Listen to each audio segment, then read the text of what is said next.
Hola, ¿cómo están? Acá en mi mano les presento Luciérnaga, la primera novela de Natalia Litvinova, premio Lumen además.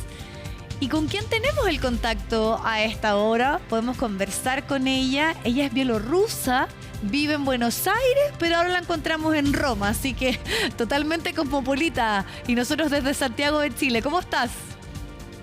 Bien, qué placer hablar con vos esta noche para mí y tarde para ustedes. Claro, en distintos horarios vamos a estar presentando esta conversación donde hay una historia tanto de la protagonista como tuya que habla de Chernobyl, de historias pasadas en búsqueda de una explicación, de a partir de una ruptura también amorosa querer indagar un poco en los dolores, y eso está presente. Pero ¿por qué la palabra, y para que nos expliques, Luciérnaga? Bueno, primero barajé muchos títulos para la novela y casi ya cuando la novela estaba terminada, corregida, casi a punto de ser editada, llegué a esa palabra luciérnaga que van a encontrar en algunos de los capítulos del libro, pero tiene que ver con los niños radiactivos, o los niños que no sabían si eran realmente radiactivos, pero que habían nacido en zonas afectadas por la radiación de Chernóbil. Bueno, en la escuela se llamaban a sí mismos luciérnagas, ¿no? Niños que podrían llegar a brillar en la oscuridad por las noches. Obviamente esto era un mito, una fantasía, no quiere decir que esos niños realmente brillaban en la oscuridad, ¿no? Además ni sabían cuánta radiación tenían en el cuerpo y tampoco sabían realmente qué era la radiación.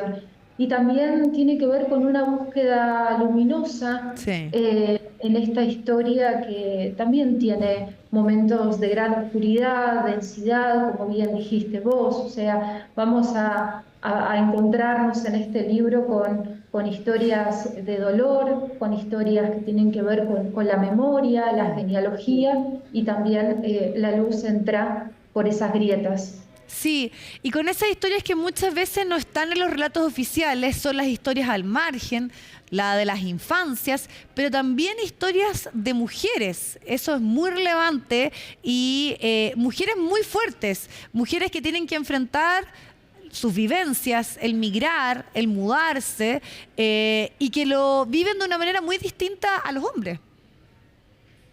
Así es, me interesaba mucho mostrar las historias comunes, que finalmente es la historia de mi familia y la historia de tantas otras familias que, bueno, no tuvieron lugar, ¿no? Obviamente muy inspirada también por los libros de Svetlana Alexievich, ¿no? Que fue la que me abrió la ventana y la posibilidad de, bueno, de retornar a ese pasado no tan lejano, retornar a esas mujeres que también me acompañaron en el crecimiento. Y la idea del libro surgió porque me di cuenta de que no sabía tanto de la historia familiar, no sabía tanto o sea, había sentido el impacto de todas estas tragedias, pero no sabía a fondo la historia, no, de las mujeres que me habían criado, ¿no?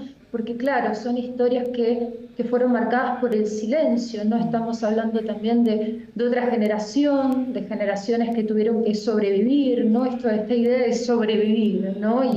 Y accionar, ¿no? Entonces sentí que era como una obligación para mí, ¿no? Empezar a indagar, a preguntar, a anotar, y fue una idea que surgió hace muchos años, pero era una cuestión muy personal, Sí. no pensaba en transformar esto en un libro. Sí, incluso tú pensaste primero, porque tus libros anteriores son de poesía, y que ese podía ser la forma de expresarlo, pero te quedabas un poco corto, por eso la extensión de una novela te daba esta posibilidad. Y hay un hecho de tu historia familiar, de la historia de tu abuela, que hace que tú quieras indagar, quieras explorar y quieras saber, ¿no? Que es algo tan importante y que se suele repetir más allá de los contextos en todas las familias. Hay cosas que no sabemos, secretos que no se revelan, pero que las generaciones posteriores necesitan conocer. ¿Por qué? Sí, En tu totalmente. caso, De digo. hecho, exacto, exacto. Aún conviví hablando con mis amigas, ¿no? Siempre terminamos discutiendo esto de que no sabemos tanto de nuestros padres, de nuestros abuelos, de nuestras abuelas, y yo me enteré muy tarde, a mis 30 años, de que mi abuela materna, Catalina, que es una gran protagonista de este libro, una gran luciérnaga, podríamos decir, una gran luchadora, pero fue una mujer silenciada, una mujer que tuvo miedo de contar su historia, y fue una mujer secuestrada por los nazis durante la Segunda Guerra Mundial. Era muy jovencita cuando le ocurrió eso, la llevaron a Alemania. No sabemos tanto, ¿no? Falta información, por este motivo esta novela es también poética, ¿no? La poesía no me permitió, como bien dijiste vos, ¿no? Yo venía escribiendo poesía y necesité como abrir el espacio, no indagar y llenar, no digo de llenar estos vacíos, pero plantar algo ahí, ¿no? Que la poesía podía hacerlo y evidentemente la narrativa también. Pero claro, de pronto se me abrió es Mm. como tirando, ¿no? Como tirando un poco del hilo y se descosió toda una historia, ¿no? Que no sabía que iba a ocurrir, pero de Sí. muchas cosas que figuran en la novela, me fui enterando muy tarde. Eso también tuvo un impacto en mí como escritora, y me di cuenta de que realmente ahora hay muchas poetas y escritoras que están armando una genealogía, ¿no? Rescatando estas historias de nuestras abuelas, tías, hermanas, nuestras desaparecidas, nuestras secuestradas. Y bueno, no importa si ocurrió en Bielorrusia o en qué otra parte del mundo, ¿no? Es unificar y de pronto abrazarnos en esas historias y seguir Exacto. tirando el hilo. Sí, esa es la capacidad que tiene, obviamente, sobre todo la narrativa y en el fondo los relatos de más allá del lugar geográfico, poder contarnos algo que nos hace sentido porque todos los países, todas las sociedades, de alguna manera, vivimos situaciones especiales y en esa parte más personal están como... como tú decías, ¿no? Tejidos ciertos aspectos que tienen que de alguna manera también ser parte ya después del análisis de la memoria, ¿no? Pero aquí está Bielorrusia. Incluso tú en algunas entrevistas decías, bueno, hace 30 años que tenemos a Lukashenko, o sea, no se conoce otra figura que posterior a la caída de la Unión Soviética, está todo lo ocurrido ahí también, Stalin incluso, la situación de tu abuela. Entonces, ¿cómo es para ti contarle esto tal vez sobre todo el mundo latino, ¿no? Al vivir en Argentina, que estemos hablando de este libro acá en Chile. Bueno, es una pregunta muy bella porque para mí este libro siempre fue como un regalo en mi cabeza, ¿no? Un regalo para mi familia, mi madre, contar nuestra historia para nosotras mismas.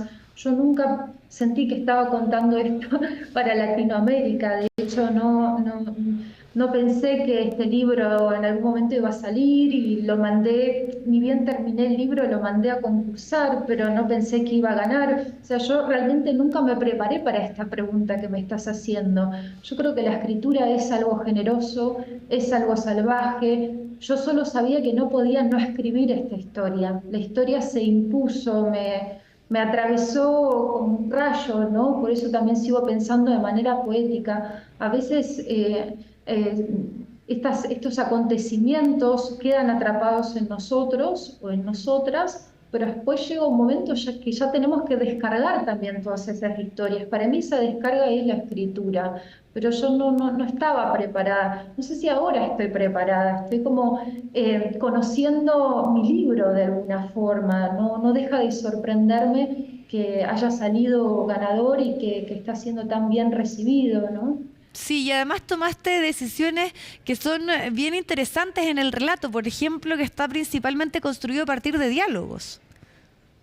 Y ya me da un poco de risa decirlo, pero yo nunca había escrito un diálogo en mi vida. Mira, Y esta necesidad, claro, sí, había escrito poemarios un poco más teatrales, un poco más narrativos, que me acompañaron en la escritura de la novela, pero yo nunca había dialogado en la escritura. Y claro, una vez que escribí un diálogo se me abrió un universo y recordé de nuevo esos consejos que dio Svetlana Alexievich, esto de salir a la calle, ¿no? Y abrir bien los ojos, prender, ¿no?